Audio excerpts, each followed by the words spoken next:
போற்றி கடம்பா போற்றி கதிர்வேலா போற்றி ஆறுபடை வீடு கொண்ட முருகா போற்றி. உனக்கான இல்லத்திற்குள் இந்த 3 பேர் வருவதற்காக தினம் தினம் உன்னை எச்சரிக்கை செய்து கொண்டு இருக்கிறார்கள். ஆனால் என் குழந்தை அதை பற்றி எதுவும் தெரியாமல் உன்னுடைய வேலையை மட்டும் கவனித்து கொண்டு இருக்கிறாய்.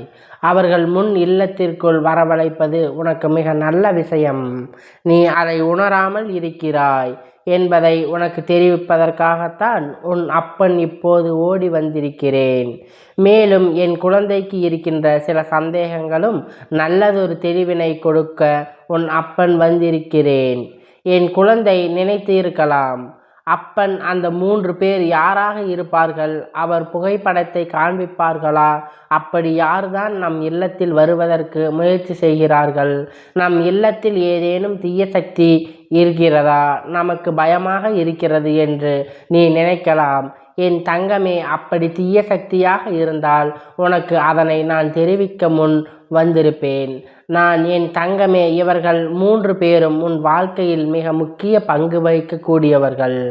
உன்னுடைய கஷ்டங்களுக்கு எல்லாம் இவர்கள் பதிலளிக்கக்கூடியவர்கள். இவர்கள் முன் இல்லத்துக்குள் வரவழைப்பது மிகவும் முக்கியமான விஷயமாகும். என் தங்கமே, இவர்கள் யார் என்று சொல்வதற்கு முன்பாக ஒன்றை நன்கு புரிந்து கொள்ள வேண்டும்.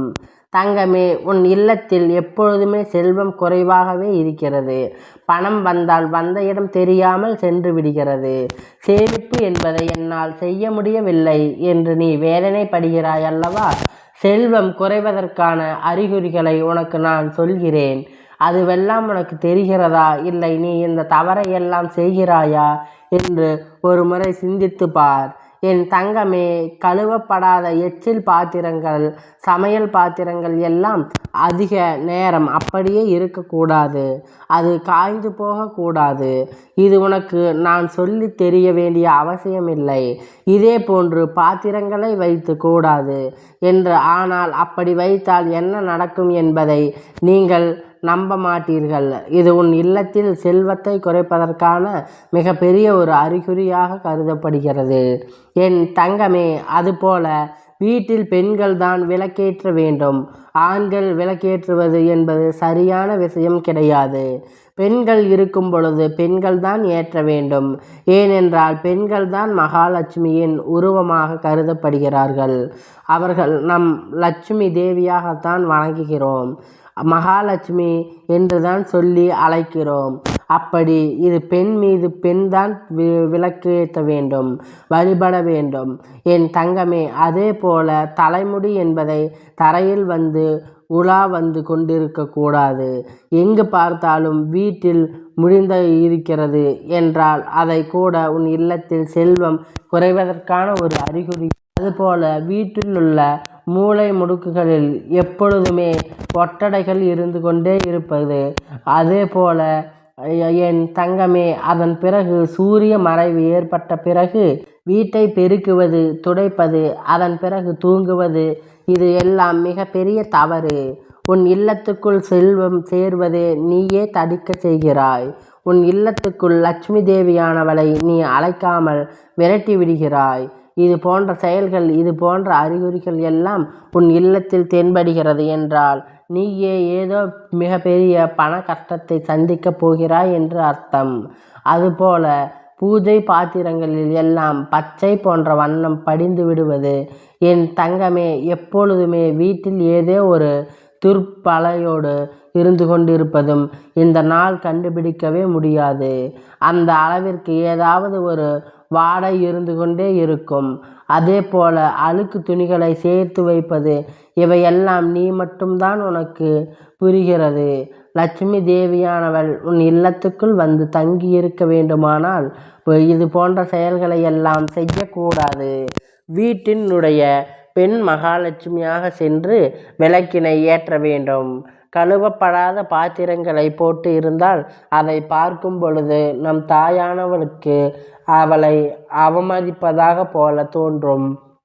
தன் விளக்கேற்றும் நேரத்தில் நம் இல்லத்தில் வர நினைக்க எல்லா தெய்வங்களும் நேரமே இது போன்ற செயல்களை ஒருபோதும் செய்யக்கூடாது என்பதை நீ நினைவில் வைத்துக்கொள். இதனை எப்பொழுதும் இந்த அப்பன் கருதுவதாக நீ மனதார நம்பி என் தங்கமே ஒட்டடைகளை வீட்டில் சேர விடாமல் நீ பார்த்து கொள்ள வேண்டும். செல்வம் பெருக வேண்டும், நல்ல விஷயங்கள் வாய்ப்புகளை பெற வேண்டும் என்று நினைக்கின்ற நீ எப்பொழுதுமே சோர்வடையாமல் மொத்தமாக வைத்து கொள்ள பழகும். உன்னுடைய இல்லத்தில் எப்பொழுதும் செல்வம் என்ற ஒன்றிற்கு குறைவில்லாமல் எப்பொழுதும் நீ நன்றாக புரிந்து கொள்ள வேண்டும். நான் சொன்ன 3 பேரின் ஒருவர்தான் நம் லட்சுமி தேவியாவார். அவர் உன் இல்லத்துக்குள் வர முயன்றாள். ஆனால் நீ இது போன்ற சிறு சிறு தவறுகளை செய்து அவரை வரவிடாமல் தடுத்து நிறுத்துகிறாய்.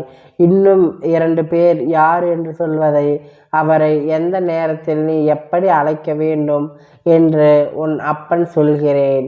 என் தங்கமே, அதிகாலையில் 4 மணி முதல் 5 மணி வரை உள்ள நேரத்தை எப்பொழுதுமே பிரம்ம முகூர்த்தம் என்று கூறுவார்கள். அப்போது நீ உன்னுடைய படுக்கையை விட்டு விழித்து எழுந்திருக்க வேண்டும். முதலில் உனக்கு அப்படி எழுந்திருக்கும் போது சற்று சிரமமாகத்தான் இருக்கும். அதிகாலையில் எழுந்திருக்க வேண்டுமா என்று உனக்கு கஷ்டமாகத்தான் இருக்கும். ஆனால் நீ ஒரு முறை அப்படி எழுந்திருக்க பழகிவிட்டால் அது உனக்கு பழக்கமாக மாறிவிடும்.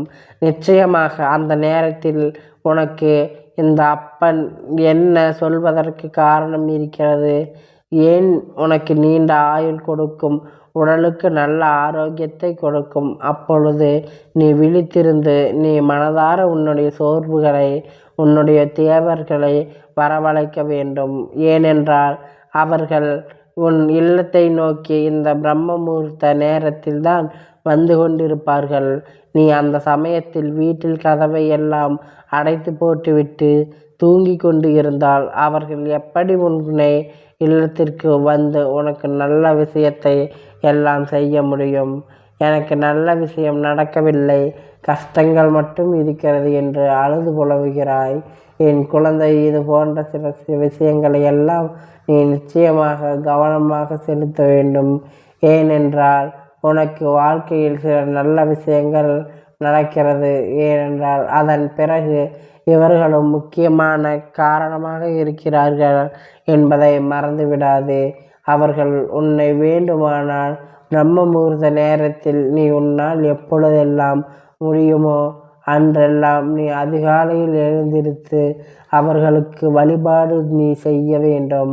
என் தங்கமே, நீ அந்த நேரத்தில் எழுந்திருத்து வழிபாடு செய்வது சமமாக கருதப்படுகிறது. என் தங்கமே, நீ உன்னுடைய முன்னேற்றங்களை தேவர்கள் உன்னுடைய லட்சுமி தேவியானவரையும் நீ நிச்சயமாக இந்த நேரத்தில் வீட்டுக்குள் வரவழைத்து விட்டால் உன்னுடைய கஷ்டங்கள் எல்லாம் நிச்சயமாக நல்லதொரு தீர்வு வந்துவிடும். பண கஷ்டம் என்ற ஒன்றை உன் வாழ்க்கையில் இல்லாமல் போய்விடும். என் குழந்தை, அதிகாலையில் 5 மணிக்கு எப்பொழுதும் எழுந்து புறவாசலை திறந்து வைத்து அதன் பிறகு தான் தலைவாசலை திறந்து வைக்க வேண்டும். ஏனென்றால் உன் இல்லத்துக்குள் வருகின்ற கடவுள் நிச்சயமாக அங்கே நல்லதொரு வெட்ட வெளிச்சத்தில் காற்றோட்டமாக உன் இல்லத்தை பார்க்க உடனே மங்களகரமாக இருக்கும் இடத்தில்தான் வர ஆசைப்படுவார். அதை விட்டுட்டு அவர்களை உள்ளே அழைத்து வைப்பது போன்ற செயல்கள் செய்ய விடக்கூடாது என்பதனால்தான் கொள்கையை பொறுத்து என் தங்கமே, அதிகாலை விழித்தவுடன் பசுவினுடைய முகத்திலாவது இல்லை உன்னுடைய முகத்திலாவது இல்லை உன்னுடைய வலது கையில் உடைய உள்ளங்களையாவது முதலில் பார்த்துவிட்டுதான் நீ எழுந்திருக்க வேண்டும்.